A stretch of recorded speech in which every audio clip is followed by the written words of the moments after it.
လူဘဝဆိုတာအရွယ်10မျိုးရှိတယ်အရွယ်10မျိုးရှိတယ်လူဘဝရဲ့အခိုက်အတန့်လေးတွေဟာ10မျိုးနော်တနှစ်သားကနေပြီးတော့10နှစ်သားထိအောင်မန္တဓာတကလို့ခေါ်တယ်နော်10ခုအစု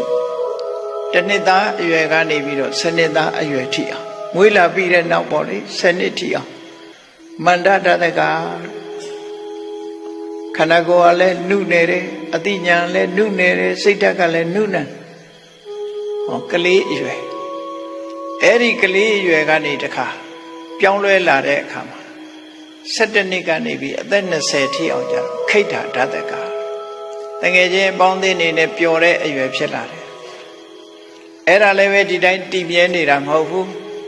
နော်21ကနေပြီးတော့30ကျတော့ဝဏဓာတကရုပ်အစင်းလေးတွေလှပပြီးတော့လူဟာထွားကြိုင်းလာတယ်ထွားကြိုင်းလာတယ်အသားရည်တွေစုပ်ပြေးလာတယ်အဲ့ဒါလဲကြာရှည်မခံဘူးစနစ်ပြည့်တာနဲ့နော်31ကနေ40ရောက်လာတဲ့အခါမှာဗလဓာတကဗလဓာတကခွန်အားတွေတောင့်တင်းလာတယ်အဲ့ဒီရွယ်ကလည်းပဲကုံဆုံးသွားတဲ့အခါမှာ41ကနေပြီးတော့50ပညာဓာတကပညာအရာမှာစင်ချင်းစင်စားစားလှုပ်တဲ့အရွယ်ရောက်လာအေး51ကနေ60ကျတော့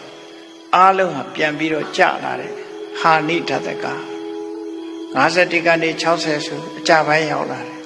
အဲ့တော့ကျတဲ့အခါမှာတော့မြန်မြန်ကျတာရှိတယ်နှင်းနှင်းကျတာရှိတယ်ပေါ့နှင်းနှင်းကျတဲ့လူတော့အရွယ်တင်တယ်လို့ချီးမွမ်းကြတာပေါ့နော်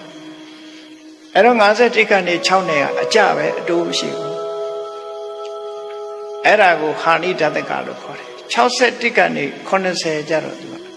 ပပ္ပါရဓာတကလမ်းသွားရင်ကိုင်းတိုင်းဖြစ်လာပြီနော်ကိုင်းတိုင်းဖြစ်လာအဲ့ဒီလို80ကနေပြီးတခါ81ကနေပြီး80ရောက်လာတဲ့အခါကျတော့ဝင်ကဓာတကလက်ပြင်လေးတွေကုန်းလာတယ်ခါလေးတွေကုန်းလာ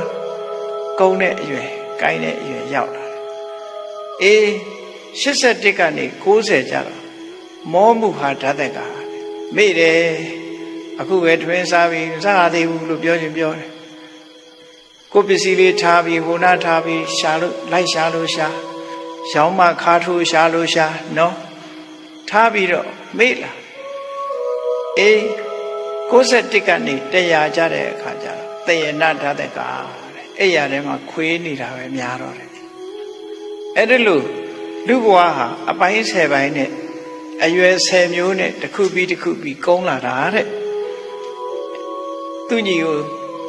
တမ္မုဒ္ဒဘယင်ကိုစိတ်တယသိကနေတရားဟောတာဓတေဝိမာဝတ္တတတနော်အဋ္ဌာဏံဣဒစီဝိတံ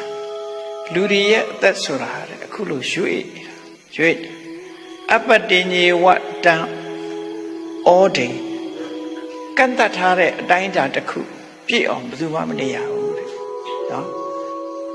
စနစ်နဲ့ပြောင်းနေကြတာတချို့မှမန္တဓာတကရင်သေသွားမယ်တချို့ကတော့ခိဋ္ဌဓာတကရင်သေသွားမယ်တချို့ဝဏဓာတကရင်သေသွားမယ်ဒီဓာလက10ခုဆိုအတ္တရာရှိရအဲ့ဒီထိအောင်ရောက်တဲ့ပုဂ္ဂိုလ်လွန်နေတယ်အပတ္တိညေဝတံဩဒိဆိုင်ရာအစုလိုက်စနစ်တစုကိုမရောက်ခင်မဲ့နှလောစိန်တော်ဝသုတ်တတိကျူပင်လေးကိုခုတ်ပြီးတော့နေဘူးထဲချလိုက်တဲ့အခါကျူပင်လေးဟာရှုံသွားသလိုပဲနော်နေဘူးလောင်ပြီးတော့ကျူပင်ဟာရှုံသွားသလိုပဲလူဟာလည်းပဲ